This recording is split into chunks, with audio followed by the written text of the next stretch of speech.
ಇಡೀ ಯಾವ್ಯಾವ ಇಲಾಖೆನಲ್ಲಿ BBMP ಟೆಂಡರ್ಗಳ್ದೆಲ್ಲ ತನಿಖೆ ಮಾಡ್ತಾ ಇದ್ದಾರೆ, ವಿಚಾರಣೆ ನಡೀತಾ ಇದೆ. ಆಯೋಗಕ್ಕೆ ದೂರು ಕೊಡಿ ಅಂತ ಕೇಳಿದರೆ ಎಷ್ಟೋ ಜನ ಬಂದು ದೂರು ಕೊಡ್ತಾ ಇಲ್ಲ. ಎಷ್ಟೋ ಜನ ಒಂದಷ್ಟು ಜನ ಮನವಿ ಪತ್ರಗಳನ್ನ ಕೊಟ್ಟಿದ್ದಾರೆ, ಕೆಲವು ದಾಖಲೆಗಳನ್ನ ಕೊಟ್ಟಿದ್ದಾರೆ. ಇದನ್ನ ವರದಿ ಒಪ್ಪಿಸ್ಬೇಕು, ಇನ್ನು ಅದೊಂದು ಪೆಂಡಿಂಗ್ ಇದೆ. ಅದಾದ್ಮೇಲೆ ಮಿಕ್ಕಿದ್ದೆಲ್ಲಾನು ಇವರೇ ತನಿಖೆಗೆ ಒಪ್ಪಿಸಿದ್ರು. ಯಾವುದು ಭೋವಿ ಅಭಿವೃದ್ಧಿ ನಿಗಮ ಅದು ಮತ್ತೆ ಬೇರೆ ಬೇರೆದೆಲ್ಲ ಏನು ಸಿದ್ದರಾಮಯ್ಯ ಅವ್ರು ಲಿಸ್ಟ್ ಕೊಟ್ರಲ್ಲ, ಆ ತನಿಖೆಗೆ ಒಪ್ಪಿಸಿದ್ದೆಲ್ಲ BJP ಸರ್ಕಾರನೇ. ಅದಕ್ಕಿಂತ ಮುಂಚೆಯಿಂದನೂ ತನಿಖೆ ನಡ್ಕೊಂಡು ಬರ್ತಾ ಇದೆ. ಆಮೇಲೆ ಈಗಿರೋವಂಥ ಪ್ರಕರಣದಲ್ಲಿ ವಿಸಲ್ ಬ್ಲೋವರ್ ಅವ್ರಿಗೆ ಅಭಿನಂದನೆಗಳು. ಈ ಥರದ್ದು ಎಲ್ಲ ಪಕ್ಷದಲ್ಲಿ ವಿಸಲ್ ಬ್ಲೋವರ್ಗಳು ಇರಬೇಕು. ಯಾರ್ಯಾರು ಹಗರಣ ಮಾಡಿದ್ದಾರೆ ಆಚೆಗಡೆ ಬರಲಿ. ಅವರು ಒಪ್ಕೊಂಡಿದ್ದಾರೆ BJPಗೂ ಮತ್ತು ಈ ಏನು ಹಗರಣಗಳಾಗ್ತಾ ಇದ್ದಾವೆ ಇದನ್ನು ನಾವು ಒಂದು ಅಂತರ ಇಟ್ಕೊಂಡಿರ್ತೀವಿ, ಎಲ್ಲ ಪಕ್ಷದಲ್ಲಿರುವಂಥ ಭ್ರಷ್ಟಾಚಾರಿಗಳು ಹೋಗಬೇಕು ಅಂತ. ಅದಕ್ಕೆ ನಂದು ಸಹಮತ ಇದೆ. ಸೊ ವಿಸಲ್ ಬ್ಲೋವರ್ ಆದಂಥವ್ರು ಆ ದೂರನ್ನು ಎಲ್ಲಿ ಕೊಟ್ಟಿದ್ದಾರೆ, ಯಾರು ಮುಂದೆ ಕೊಟ್ಟಿದ್ದಾರೆ, ಒಂದು PCR ಹಾಕಿದಾರಾ ಅಥವಾ ಲೋಕಾಯುಕ್ತ ಕೊಟ್ಟಿದ್ದಾರಾ ಅನ್ನೋದು ಮುಖ್ಯ. ಅದಾದ ನಂತರ ಈಗ 2004ರಿಂದ 2024ವರೆಗೂ ಏನು ಮೂಡಾದೊಳಗಡೆ ಆಗಿರುವಂಥ ಪ್ರಕರಣ ಏನಾಗಿದೆ, ಯಾರ್ಯಾರು ಅಕ್ರಮಗಳನ್ನ ಮಾಡಿದ್ದಾರೆ ಅದನ್ನು ವಿಚಾರಣೆ ಮಾಡೋದಕ್ಕೆ ಅಂತೇಳಿ PN ದೇಸಾಯಿ ನಿವೃತ್ತ ನ್ಯಾಯಮೂರ್ತಿಗಳು ಇವರ ಒಂದು ಅಧ್ಯಕ್ಷತೆಯಲ್ಲಿ ಒಂದು ಸಮಿತಿ ನೆನ್ನೆ ರಚನೆ ಆಗಿದೆ. ಸೊ ಎಲ್ಲ ಬರಲಿ ಆಚೆಗಡೆ. ಹೇಳ್ತೀನಿ ಕೇಳಿ, ಇದಕ್ಕೆ ಸಂಬಂಧಪಟ್ಟಂತ ಏನು 8 ಮೇ 2023 ಆದ ನಂತರ ಈ ಘಟನಾವಳಿಗಳಿಗೆ ಸಂಬಂಧಪಟ್ಟಂತೆ ಲೋಕಾಯುಕ್ತಕ್ಕೆ ದೂರು ಕೊಟ್ಟಿದ್ದೀವಿ. BJPಯಿಂದ ಮಾನ್ಯವರ ಘನತೆವೆತ್ತ ರಾಜ್ಯಪಾಲರಿಗೆ ಕೊಟ್ಟಿದ್ದೀವಿ, ಚೀಫ್ ಸೆಕ್ರೆಟರಿ ಕೊಟ್ಟಿದ್ದೀವಿ, ಹೈಕೋರ್ಟ್ ಮುಖ್ಯ ನ್ಯಾಯಾಧೀಶರಿಗೆ ಸುಮೂಟೋ ಆಗಿ ನೀವು ಸ್ವೀಕಾರ ಮಾಡಬೇಕು ಅನ್ನೋದನ್ನು ಕೊಟ್ಟಿದ್ದೀವಿ, ಗೊತ್ತಾಯ್ತೇನೆ, ಒತ್ತಾಯ ಮಾಡಿದ್ದೀರಿ. ಆಮೇಲಿಂದ ಇಲ್ಲಿ ಕೇಳಿ ನಮ್ಮ ವಿನಂತಿ ನಾವ್ ಹೇಳ್ತೀವಿ ಕೇಳಿ, ಸಾಂವಿಧಾನಿಕವಾಗಿ ಏನೆಲ್ಲ ಅವಕಾಶಗಳಿದೆ ಏನಾದ್ರು ಒಂದು ಇದನ್ನ ಕೊಟ್ಟಿರ್ತಾರೆ, ಕಾಲವೇ ಉತ್ತರ ಕೊಡತ್ತೆ ನಿಮ್ಗೆ. ಪ್ರತಿಯೊಂದು ದೂರ್ಗುನು ಇಲ್ಲಿ ಕೇಳಿ ಪ್ರತಿಯೊಂದು ದೂರ್ಗುನು ನೀವು ಸಮೀಪ ಅವ್ರಿಗೆ ಪ್ರತಿಯೊಂದು ದೂರ್ಗು ಅದ್ರದೇ ಆದಂತ ವೆರಾಸಿಟಿ ಇರುತ್ತೆ. ಇಲ್ಲಿ ನೀವು ಕೇಳಕ್ಕೆ ಪೇಷನ್ಸ್ ಇಲ್ಲ ನೋಡಿ. ನೀವು ಇಲ್ಲಿ ಎಷ್ಟೇ ಡಿಬೇಟ್ ಎಲ್ಲ ಮಾಡಿದ್ರು ಕೂಡ ಬೇರೆ ಸತ್ಯನೇ. ಅದನ್ನ ಯಾರು ನೀವು ನೋಡಿ ಸಿದ್ದರಾಮಯ್ಯನ ಬಚಾವ್ ಮಾಡಕ್ಕೆ ಆಗಲ್ಲ. ಮುಕುಂದ್ 100 ಅಡ್ಡ ಮಾಡಿದ್ರು ಬಚಾವ್ ಮಾಡಕ್ಕೆ ಆಗೋದಿಲ್ಲ. ನಾನು ಸಮಿ ಸರ್ ತನಿಖೆ ನಡೆಸ್ತಾ ಇದ್ದೀವಿ, ತನಿಖೆ ನಡೀತಾ ಇದೆ. SIT ತನಿಖೆ ನಡೆದ್ರೆ ಒಂದ್ ಥರದಲ್ಲಿ, ಅದಕ್ಕೆ ED ಎಂಟರ್ ಆದ್ರೆ ಒಂದ್ ಥರದಲ್ಲಿ. ಒಟ್ನಲ್ಲಿ ಈಗ ಆಚೆ ಬರ್ತಿರುವ ಪ್ರತಿಯೊಂದು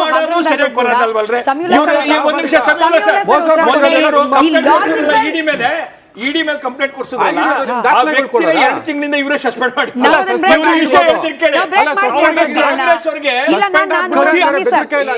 ಆತುರದ ಲೂಟಿ ಮಾಡೋ ಸಂದರ್ಭದಲ್ಲಿ ವಿವೇಕ ಕಳ್ಕೊಂಡ್ಬಿಡ್ತಿದ್ದಾರೆ.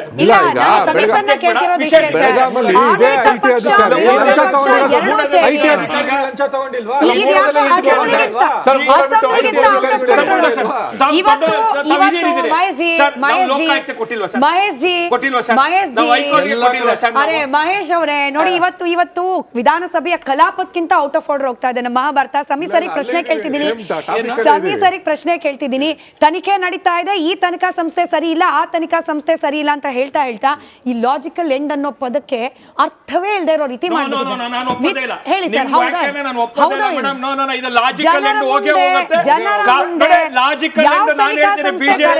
ಯಾವ ತನಿಖಾ ಸಂಸ್ಥೆ ಸರಿ ಇಲ್ಲ? ಉತ್ತರ ಕೊಡ್ಲಿ. ಬಹಳ ಹತ್ರದಲ್ಲಿ ಈಗ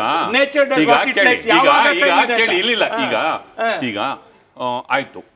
ಈಗ ನಾವು ಪ್ಯಾನೆಲ್ ಅಲ್ಲಿ ಕುತ್ಕೊಂಡು ಮಾತಾಡೋದು ಬೇರೆ, ನಾವು ಪೊಲಿಟಿಕಲ್ ಇಮ್ಯುನಿಟಿನ ತಗೊಂಡು on the floor of the house ಮಾತಾಡೋದು ಬೇರೆ. ಏನ್ ಬೇಕಾದ್ರೂ ಮಾತಾಡ್ಬೋದು, ಇಮ್ಯುನಿಟಿ ಇರುತ್ತೆ, ಆಯ್ತಾ?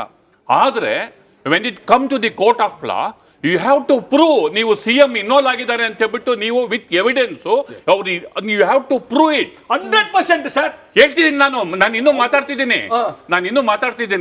ಅದನ್ನ ನೀವು ಪ್ರೂವ್ ಮಾಡ್ಬೇಕಾಗಿರೋದು. ಸ್ಯಾಂಕ್ಷನ್ ಮಾಡೋಕ್ಕಿಂತ ಮೊದಲು ಗವರ್ನರ್ ಮುಂದೆ ಅಡ್ವೊಕೇಟ್ ಟೀಮ್ ಇಟ್ಕೊಂಡು ಹೋಗ್ಬಿಟ್ಟು ಹೀರಿಂಗ್ ಮಾಡೋದು. ಹಿಂಗ್ ಡೆಲಿಗೇಷನ್ ಅಲ್ಲ ಹೋಗೋದು, ಅಡ್ವೊಕೇಟ್ ಟೈಮ್ ಇಟ್ಕೊಂಡು ಹೀರಿಂಗ್ ಮಾಡ್ಬೇಕು. ಡ್ಯೂ ರೆಸ್ಪೆಕ್ಟ್ ನಿಮ್ ಬಗ್ಗೆ ಇನ್ನೂ ರೆಸ್ಪೆಕ್ಟ್ ಇದೆ, ಆಯ್ತಾ? ಇದ್ರ ಜೊತೆಗೆ ಈಗ ಯಡಿಯೂರಪ್ಪ ಅವ್ರ ಕೇಸು, ಸಿರಾಜಿನ್ ಪಾಷಾ, ಬಾಲರಾಜ್ ಅವರು ಇಬ್ರು ಅಡ್ವೊಕೇಟ್ಸ್ಗಳು ಕಂಪ್ಲೇಂಟ್ ಕೊಟ್ಟರು. ಕಂಪ್ಲೇಂಟ್ ಕೊಟ್ಟಾಗ ರಾಜ್ಯಪಾಲರ ಮುಂದೆ ಹೀರಿಂಗ್ ಆಯ್ತು.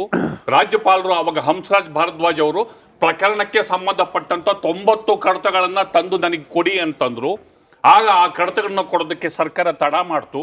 ಅದಕ್ಕೆ ಅವರು ಆಕ್ಷೇಪಣೆ ಮಾಡಿದ್ರು. ಅದಾದ್ಮೇಲೆ ಹಿಯರಿಂಗ್ ಇತ್ತು, ಸರ್ಕಾರದವರು ಹೋಗಿ ಒಂದು ಹಿಯರಿಂಗ್ ಅನ್ನು ಮಾಡಿದ್ರು. ಅದಾದ್ಮೇಲೆ ಡಿಸೆಂಬರ್ 30ನೇ ತಾರೀಕು ಯಾವುದೋ ಒಂದು ತಾರೀಕು ಒಂದು ಆರ್ಡರ್ನ ಅವ್ರು ಪ್ರನೌನ್ಸ್ ಮಾಡಿದ್ರು. ಆದ್ರೆ ಪ್ರನೌನ್ಸ್ ಮಾಡ್ತಿದ್ದಾಗೇನೆ ಏನು ಮೊರಾಲಿಟಿ ಇಟ್ಕೊಂಡು ನೈತಿಕತೆ ಆದಾದ್ಮೇಲೆ ರಾಜೀನಾಮೆ ಏನು ಪಡೀಲಿಲ್ಲ ಅವರು. ಮತ್ತೆ ಕ್ವಶನ್ ಮಾಡೋ ದಿಕ್ಕಲ್ಲಿ ಅದಾದ್ಮೇಲೆ ಕೇಸ್ ಆಯ್ತು, ಅದಾದ್ಮೇಲೆ ಏನೋ ಒಂದಾಯ್ತು, ಅರೆಸ್ಟ್ ಎಲ್ಲ ಆಗೋವರೆಗೂ ಅದು ಮುಂದುವರಿತು. ಅದು ಪ್ರೊಸೀಜರು. ಹಾಗೇನೆ ಅಲ್ಲಿ ಆ ದಾಖಲೆಗಳನ್ನ ಅಪ್ರೂವ್ ಮಾಡ್ಬೇಕಾದ್ರೆ ಚೆಕ್ಕು, ಟ್ರಾನ್ಸಾಕ್ಷನ್ನು. ನಾನು ಹೇಳ್ತೀನಿ ಉತ್ತರ. ನಿಮ್ಮ ದೀರ್ಘ ಪತ್ರಿಕೋದ್ಯಮದ ಪೂರ್ತಿ ಅರಿವು ನನಗೆ ಆಗಿದೆ. ವಿಷಯ ಕೇಳಿ ಅದನ್ನ ಬಹಳ ನಮ್ಗೆ ಗೊತ್ತಾಗಿದೆ. ನೀವು ಬಹಳ ಹಿರಿಯ ಪತ್ರಕರ್ತರಿದ್ದೀರಿ. ಕರ್ನಾಟಕದ ರಾಜಕೀಯ ಎಲ್ಲ ಆಗುವಾಗುಗಳ ಬಗ್ಗೆ ನಿಮ್ಮ ಅರಿವಿದೆ, ಗೊತ್ತಾಯ್ತಾನೆ.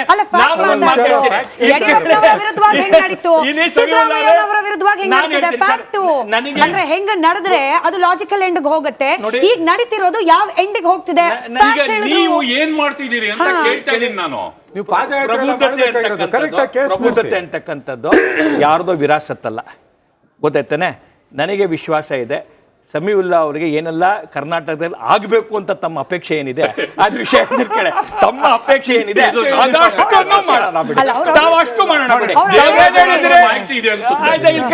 ತಾವೇನ್ ಹೇಳ್ತೀರಿ ನೀವು ಅವೆಲ್ಲ ನೋಡಿ ವಿಷಯ ಹೇಳಲ್ಲ. 2 ದಿನದಲ್ಲಿ ನಮ್ ಚಾನಲ್ ಅಲ್ಲೇ ಬ್ರೇಕಿಂಗ್ ನ್ಯೂಸ್ ಬರುತ್ತೆ. ದೇವರಾಜ್ ಅವ್ರ ಮೂಲ ಸೋರ್ಸ್ ಅದಕ್ಕೆ ಇಲ್ಲ ಆಗಲ್ಲ. ನೀವು ಮೊದಲು ಹೇಳ್ತೀರಿ ತಮ್ಮ ಆಸೆ ಇದೆಯಲ್ಲ ಸರ್, ತಮ್ಮ ಆಸೆ ಇದೆಯಲ್ಲ ಸಮೀವುಲ್ಲಾ ಅವರೇ, ತಮ್ಮ ಆಶಯ ತಮ್ಮ ಇದೆ ಖಂಡಿತಗಳು ಕರ್ನಾಟಕ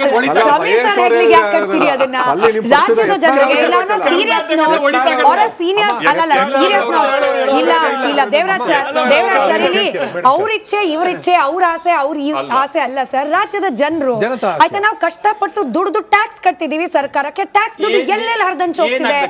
ಮುಖ್ಯಮಂತ್ರಿಗಳ ಹೆಸರಲ್ಲಿ ಒಂದು ಹಗರಣ, ಮಂತ್ರಿಗಳ ಹೆಸರಲ್ಲಿ ಒಂದು ಹಗರಣ. ಇಲ್ಲ ನನ್ನ ಆಸೆ ಅಲ್ಲ ಸರ್, ಜನರದ್ದು. ಅಂದ್ರೆ 135 it's not a joke sir. 135 ಶಾಸಕರ ಬಲದೊಂದಿಗೆ ಒಂದು ಸರ್ಕಾರವನ್ನ ರಾಜ್ಯದ ಜನರು ನಿಲ್ಲಿಸಿದಾಗ 5 ವರ್ಷ ಯಾವುದೇ ರೀತಿ ಹಿನ್ನಡೆ ಆಗದಲ್ಲೇ ಇರೋ ರೀತಿಯಲ್ಲಿ, ಬ್ರೇಕ್ಗಳು ಬೀಳದೆ ಇರೋ ರೀತಿಯಲ್ಲಿ ಸರ್ಕಾರ ನಡಿಬೇಕು.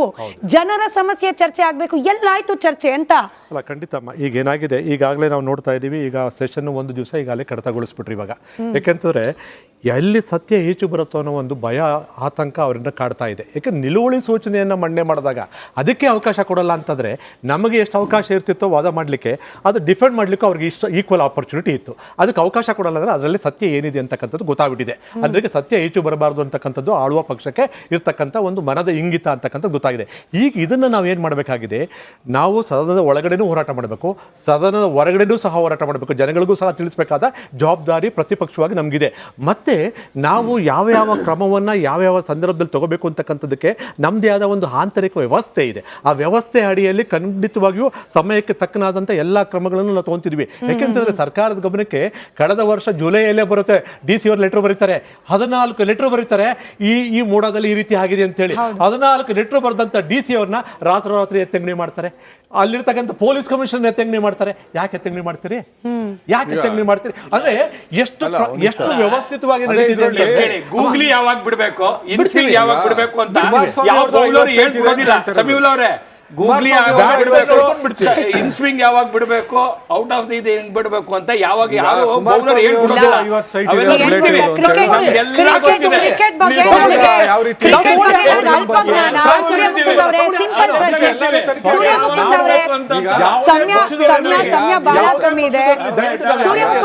ಸಿಂಪಲ್ ಪ್ರಶ್ನೆ ಅಪ್ಪ, ತಪ್ಪೇ ಇಲ್ಲ ಅಂದಿದ್ರೆ ಯಾರದೇ ಪಕ್ಷದವರು ಇರ್ಲಿ ಆಚೆ ಬರ್ಲಿ ಅಷ್ಟೇ. ಸೂರ್ಯಮುಕುಂದ್ ಅವರೇ, ಚರ್ಚೆಯಿಂದ ಇಲ್ಲ ಸೂರ್ಯ ಮುಕುಂದ್ ಅವರೇ, ಒಂದಂತೂ ಕ್ಲಿಯರ್ ಆಗಿದೆ. ಇವತ್ತು ನೀವು ಒಪ್ತೀರಿ, ಸೂರ್ಯ ಮುಕುಂದ್ ಅವರು ಒಪ್ತಾರೆ, ಸಮೀವುಲ್ಲಾ ಸರ್ ಕೂಡ ಒಪ್ತಾರೆ. ನೋಡಿ, ಯಾವಾಗ ವಿಚಾರಗಳನ್ನ ಮಾತನಾಡ್ಲಿಕ್ಕೆ ಕಷ್ಟ ಆಗುತ್ತೋ ಆಗ್ಲೇನೆ ನಾವು ಬೇಡಪ್ಪ ಅಂತ ಹಿಂದೆ ಸರಿಯೋದು. ಯಾವಾಗ ವಿಚಾರಗಳನ್ನ ಮುಚ್ಚಾಕಬೇಕು ಅನ್ನೋ ಪ್ರಯತ್ನ ಆಗುತ್ತೋ ಆಗ್ಲೇನೆ. ಇವತ್ತಿಗೆ ಮುಗ್ದಿಲ್ಲ ಸೂರ್ಯ ಮುಕುಂದ್ ಅವರೇ. ಕ್ವಿಕ್ ಒಂದು ಆನ್ ರೆಕಾರ್ಡ್ PSI ಹಗರಣದಲ್ಲಿ ಕುಮಾರಸ್ವಾಮಿ ಕೂಡ ಇಲ್ಲೂ ಚರ್ಚೆ ಆಗಿದೆ. ಕೂಡ ಇಲ್ಲೂ ಚರ್ಚೆ ಆಗಿದೆ. ವಿಷಯ ಇಷ್ಟೇ simple. ಇವತ್ತಿನ ಚರ್ಚೆಗೆ ಆಯ್ತು ಸರ್, ಆಯ್ತು. ಅಲ್ಲೂ ಚರ್ಚೆ ಆಗ್ಲಿಲ್ಲ. ಕಾಂಗ್ರೆಸ್ನವರು ಇಲ್ಲೂ ಚರ್ಚೆ ಮಾಡೋದಿಲ್ಲ. ಮಹೇಶ್ ಜಿ ಅಲ್ಲೂ ಚರ್ಚೆ ಮಾಡ್ಲಿಕ್ಕೆ ಬಿಡ್ಲಿಲ್ಲ, ಇಲ್ಲೂ ಚರ್ಚೆ ಮಾಡಲ್ಲ. ಅಲ್ಲಿಗೆ ಯತ್ನಾಳ್ ಅವ್ರು ಹೇಳ್ದಂತೆ ರೈಟ್ ಸಮಯ ಇದ್ದಿದ್ದಷ್ಟೇ ನೋಡಿ. ನಾವು ಅಪೇಕ್ಷೆ ಮಾಡ್ತಿರೋದಿಷ್ಟೇ ಸರ್, ಯತ್ನಾಳ್ ಅವ್ರು ಹೇಳ್ದಂತೆ ಬಿಜೆಪಿ ಅವ್ರ ಪಾತ್ರ ಇದೆ, ಯತ್ನಾಳ್ ಅವ್ರು ಹೇಳ್ತಿರೋ ರೀತಿಯಲ್ಲಿ ಬಿಜೆಪಿ ಅವ್ರ ಪಾತ್ರ ಇದ್ರೆ ಅಥವಾ ಕಾಂಗ್ರೆಸ್ನ ಮುಖ್ಯಮಂತ್ರಿಗಳ ಪಾತ್ರ ಇದ್ದೆ ಎಲ್ಲಾರ್ದು ಆಚೆ ಬರ್ಲಿ ಅಷ್ಟೇ. ಪಾರದರ್ಶಕವಾದ ತನಿಖೆ ಈಗ ಬಿಜೆಪಿ ಅವರು, ಜೆಡಿಎಸ್ ಅವರು ನಿಜವಾಗ್ಲೂ ಕೂಡ ಏನಾದ್ರೂ ಸಿದ್ಧತೆಯನ್ನ ಮಾಡ್ಕೊಳ್ತಿದ್ರೆ ಅತಿ ಶೀಘ್ರದಲ್ಲಿ ಸಿದ್ಧತೆ